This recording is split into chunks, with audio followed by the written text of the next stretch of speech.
second delay.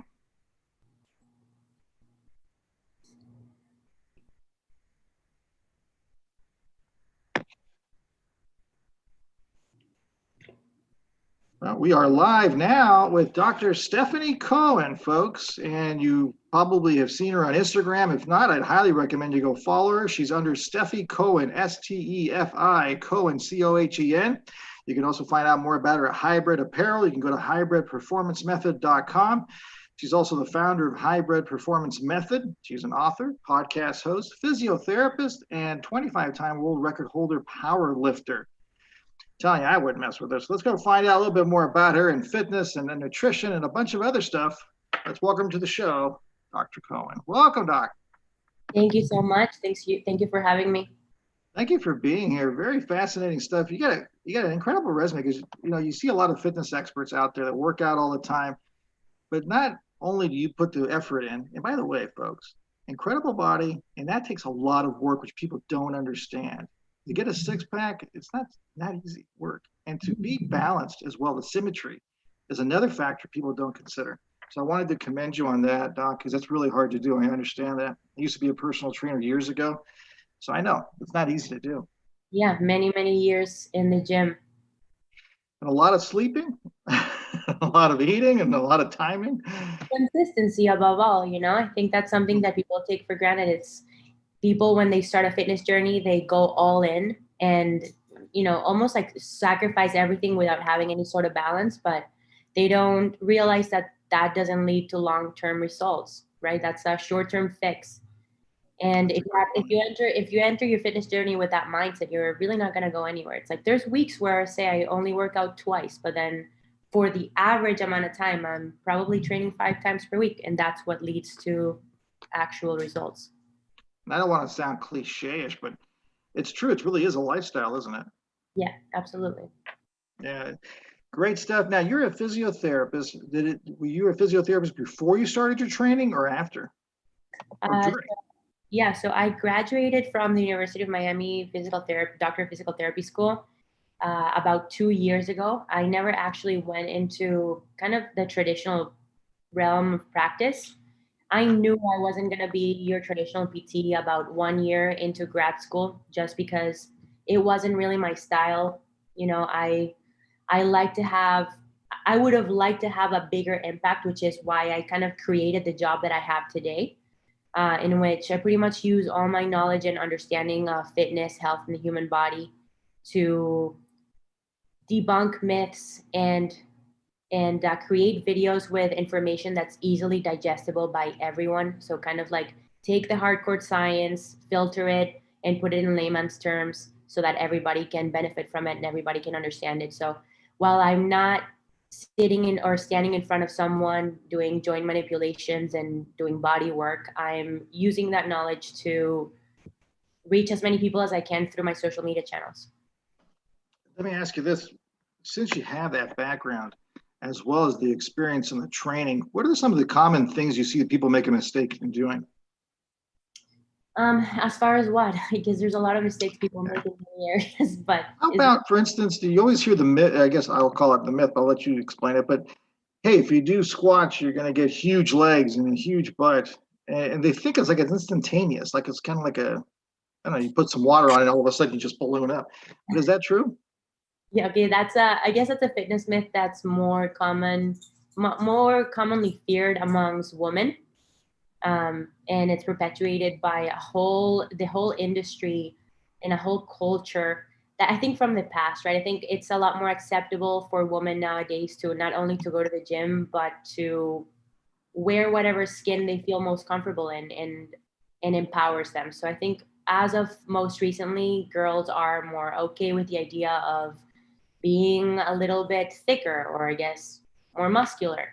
And so I think that stems from trainers and the industry and training programs putting out information, making them seem as if their programs won't make women bulky, right? When in reality, if you break it down to its most fundamental truth, what is it that drives muscle growth? It's an excess of calories. So eating over what your body maintenance is, eating more calories than you're expending.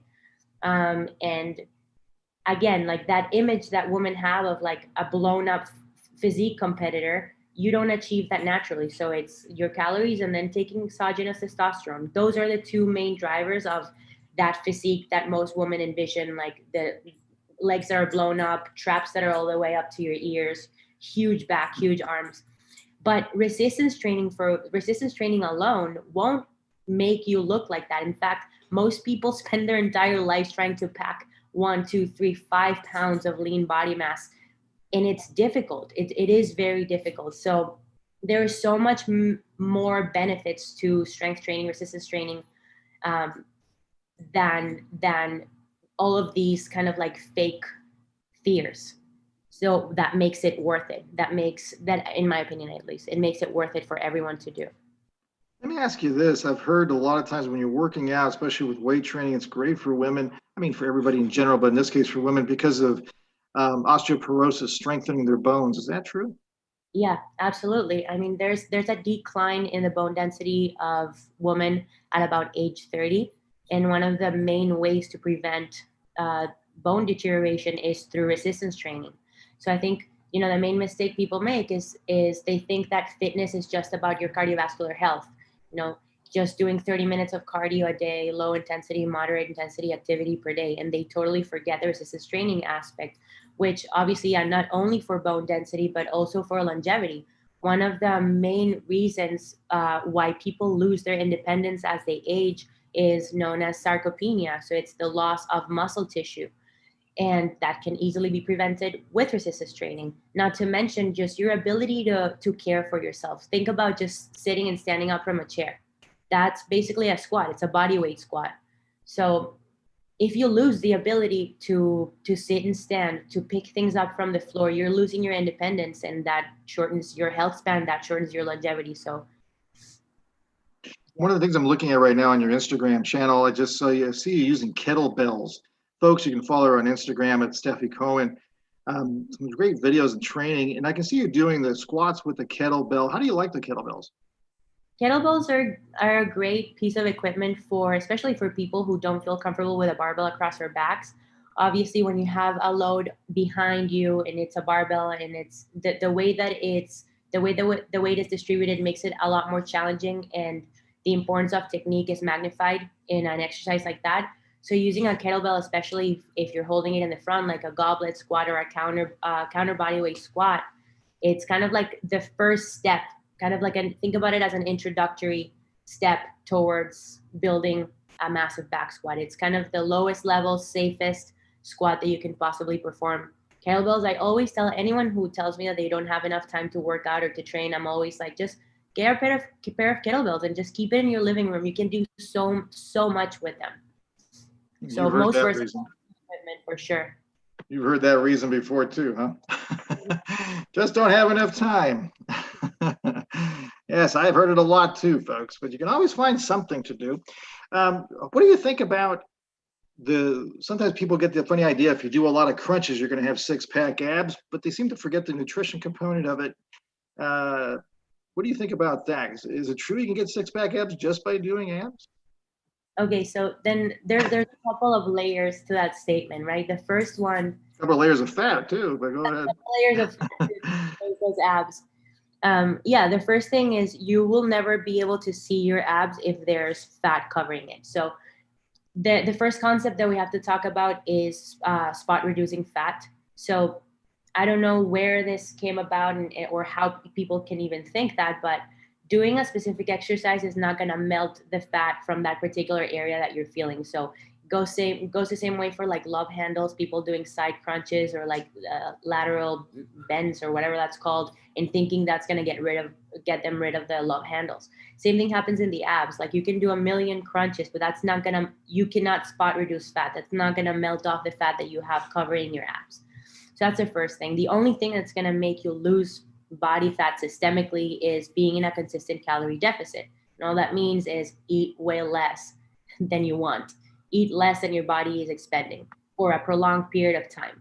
Now, body fat deposition really varies from person to person, and it's almost like can almost be ethnically uh, an ethnic predisposition to where you're gonna store that fat. So some people tend to store more fat on their love handles or on their hips or on their thighs or on their upper body, whatever. And that seems to be either genetically or ethnically predisposed. And where that fat starts disappearing first, second, third is also gonna depend on your genetics. So some people start dropping weight immediately from their stomach and can immediately see their abs and can get away with having thicker lower body and a thinner upper body.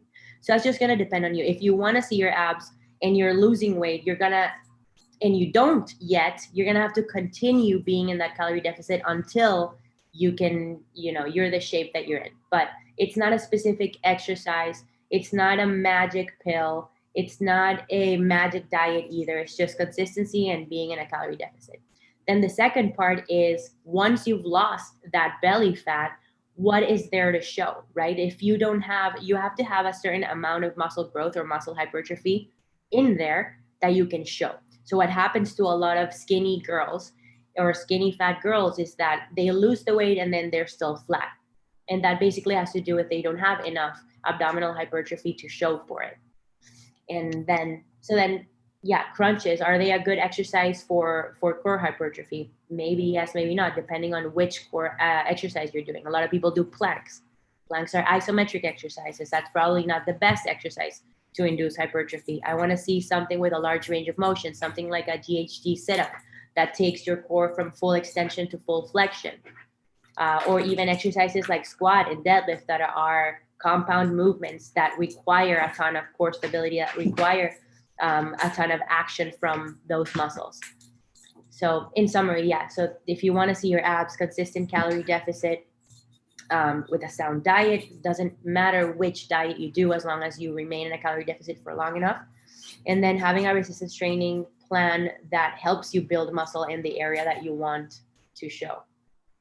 I'll tell you folks right now, I've had a lot of personal trainers on before and experts, and Dr. Stefanie here did such an awesome job. I mean, she really covered the whole gamut. It was extremely comprehensive because a lot of people don't understand that it takes those two components, getting rid of the fat and putting that muscle on.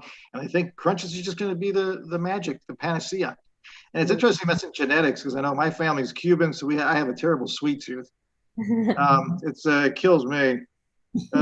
Pierre, we're talking about fitness and nutrition. Any questions you have out there, folks, please take advantage of it. Like I said, Dr. Stefanie really nailed it when it came to this topic. She knows her stuff really well, so it's a great opportunity right now to get in your questions. If you have anything about fitness, what are the best exercises for certain body parts, any kind of things you've heard out there, any kind of myths or any kind of topics that you've heard and you wonder whether it's true or not. I know another one that we hear a lot about is the act of using weights for doing your abs. I'll stay on abs for now, but some people worry if you do weights with your abs, like a little plate behind your head, that you're going to start gaining too much muscle in your abs, and they're going to start protruding out, and you look like you're going to have a belly. I don't know. Any take on that? No, I mean that's just plain silly. Again, in order to grow a certain body part of muscle, it takes a lot of repetitions, so many reps. So if I think that the idea that people have in their heads when they think about core hypertrophy is like these guys who have like a huge gut from taking, say, growth hormone or HGH or something else that makes it's induced by a drug that they're taking. That's why they look like that. But doing a few hundred crunches here and there is definitely not gonna induce the amount of hypertrophy that they're envisioning that it will. Like not even close. And not only that, but for example, I started getting recently more into bodybuilding, and these girls that compete in physique or compete in wellness, these different bodybuilding categories that lift very heavy, that do a ton of core work, they have very specific breathing routines to ensure that their waist stays small. So even if you don't do crunches, you can have a distended abdomen because you're lacking diaphragm control and you're lacking breathing control. So they have these very elaborate strategies and I guess exercises where they really practice contracting their diaphragm and their inner abdominal muscles to create that kind of thin waist and V-shaped abdomen. Excellent stuff. We got a question from Pierre. What do you think about low carb diets? The same thing I think about any diet that tries to exclude any one group of macronutrients. It's good for the short term because it might work for you only because you're going to be reducing the total amount of calories that you're ingesting. But if that's not realistic, because for example, if you're Cuban, you're used to eating your pastelito, your croquetas, your rice, it's ingrained in who you are. So it's unrealistic that you're forever just going to eliminate that one food group from your diet. So a much better approach, again, is to just find what works for you and try to understand what the energy requirements for your body are so that you can make your own diet based on your lifestyle, based on your food preferences that you can maintain for a long period of time. Now, any one group of macronutrients that you eliminate or food groups that you eliminate from your diet will most likely lead to weight loss unless you're exchanging it for another one. It's like the same with like the paleo diet that or keto diet that involves just eating protein and fat, or whatever diet you're doing that eliminates one food group. As soon as you reintroduce it, you're going to gain weight. But it's not because of what that food group is made of. It's not the sugar, it's not the carb, it's not the fat, it's the excess of calories. So this is a recurring theme. Everyone always asks me, what do you think about this diet? What do you think about this diet? And it's the same thing, you can take full control, full ownership of your body weight, of your body composition, of your appearance, if you understand this fundamental principle of the law of thermodynamics. If you consume more energy that you're burning, you're going to put on weight. If you consume less energy than you're taking in, you're going to lose weight. If you can master that concept, you can manage your body weight as much as you can. Doctor, you're giving me hope here. I'm sorry you mentioned it because I don't know. Are you Cuban too? I'm Venezuelan. Oh, okay.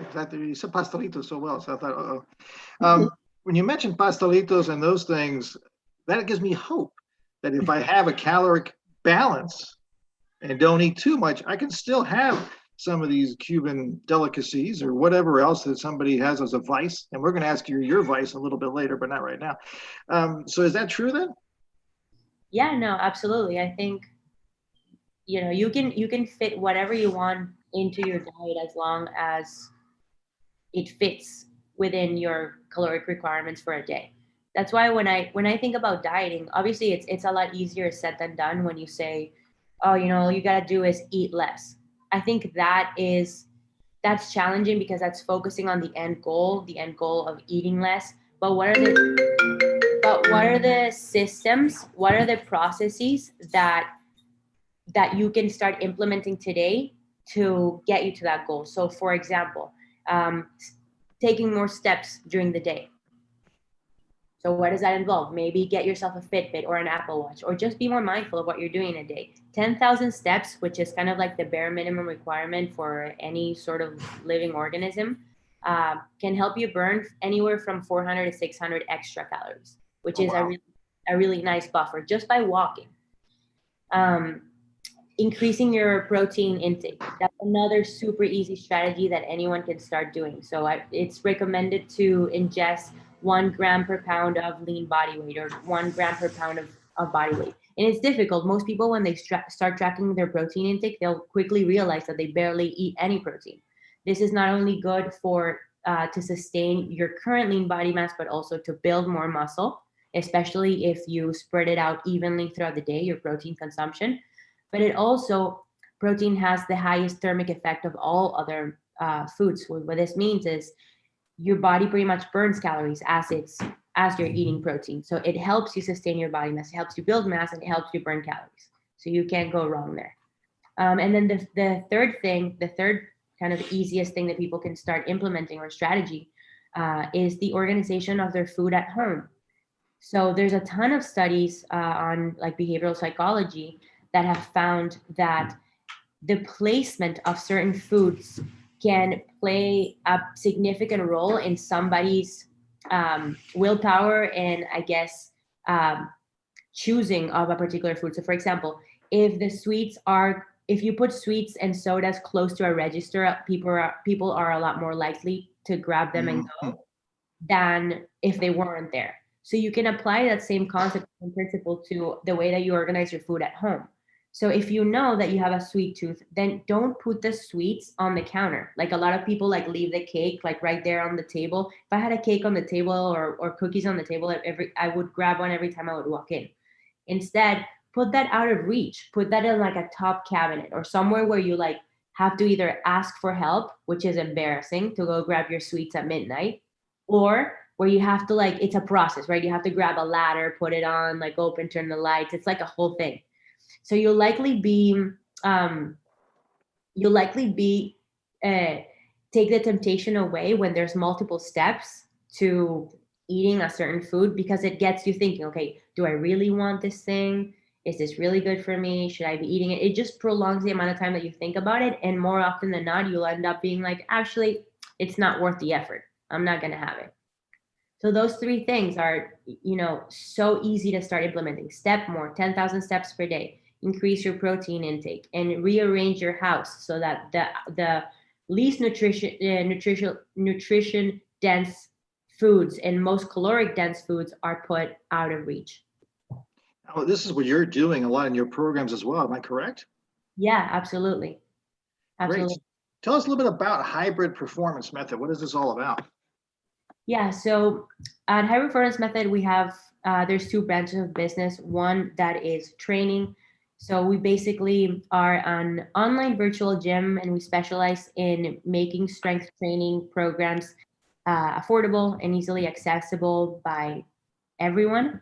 So right now, I feel like we're more in kind of like the software development side of the industry where we're trying to improve our app and our software so that it's super easy to use and easy to log in your workouts and easy to understand kind of what the plan is. So that's one side. There's about 18 different programs that you can choose between and change depending on what your goal is. And then the nutrition side is it's 100% individualized. So you're paired with a coach based on what your end goal is, um, and you work with him for a minimum of 3 months. And it's a lot of again behavioral lifestyle changes and habit building rather than a specific diet or a specific amount of food or a specific food. We work a lot more on like your brain, your perception of food, and we empower you with strategies so that you can make your own choices in the long run. You don't have to depend on a coach telling you what to eat. You don't have to depend on really rigid parameters and a rigid diet. Awesome stuff. Awesome stuff. Right now, I'm also looking to see if there are comments out there. Another question, how important is hydration, like drinking enough water throughout the day, and how much is enough? That's a good question. Yeah, that is a good question.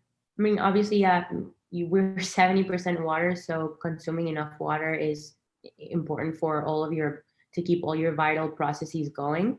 But I think something that's even more important than hydration alone is the balance of electrolytes. And that's something that people I don't think have a good understanding on, especially because the media has demonized salt to such an extent. Hmm. They used to link sodium consumption with cardiovascular disease, and as of recent, that's been pretty much debunked. We know now that sodium is essential to function at our best, for cognitive function, to keep water inside of our cells, inside of our system, to perform at the highest level if you're an athlete. So if you just drink water and you don't pay any attention to these electrolytes, sodium and potassium specifically, then you're doing kind of like half the work. So I think drinking 1 gallon of water a day for anyone I think it's a safe bet. Like that's a solid amount. And then playing around with sodium, potassium. So adding a little bit more salt to your food. And then consuming foods that are high in potassium, like for example, orange juice or cranberry juice, or bananas even. Awesome, awesome advice.